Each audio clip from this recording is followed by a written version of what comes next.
రైతులను మోసం చేసేందుకే ధరణి తెచ్చారు. భూభారతి చట్టంపై దుష్ప్రచారం చేస్తున్నారు. అధికారులు జాగ్రత్తగా ఉండాలన్న పొంగులేటి.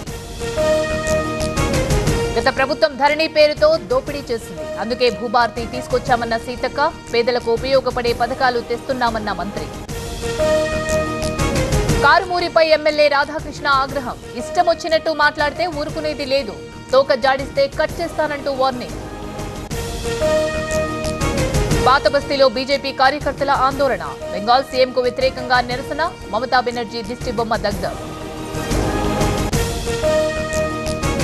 ఎస్సీ వర్గీకరణకు జగన్ వ్యతిరేకి. మండలిలో వైసీపీ అడ్డుపడే అవకాశం ఉంది. చిక్కులు రావద్దనే ఆర్డినెన్స్ తెచ్చామన్న జవహర్.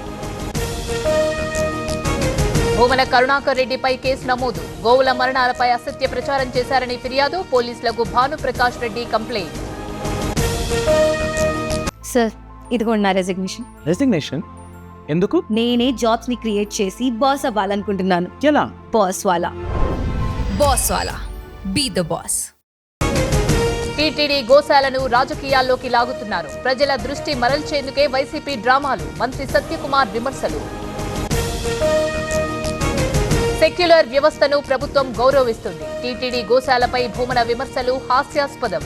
క్రిమినల్ చర్యలు తీసుకోవాలన్న జ్యోతుల నెహ్రూ. మడకసిరకు డిఫెన్స్ పరిశ్రమ రాబోతుంది. ఫైల్స్ దగ్గర లిక్కర్ స్కామ్ పై సమగ్ర విచారణ. మంత్రి అనగాని సత్యప్రసాద్ వివరణ. కామారెడ్డిలో తరుగు పేరిట మోసం. వడ్ల కొనుగోలు కేంద్రంలో ఘటన. ఆందోళన వ్యక్తం చేస్తున్న రైతులు. గుంటూరులో రతన్ టాటా విగ్రహావిష్కరణ. హాజరైన డిప్యూటీ స్పీకర్ రఘురామకృష్ణరాజు. రతన్ టాటాకు భారతరత్న ఇవ్వాలని డిమాండ్. లింగంపల్లి రైల్వే స్టేషన్లో గంజాయి పట్టివేత. కొనార్క్ ఎక్స్ప్రెస్ లో తరలిస్తున్న ముఠా 12 కిలోల గంజాయి స్వాధీనం.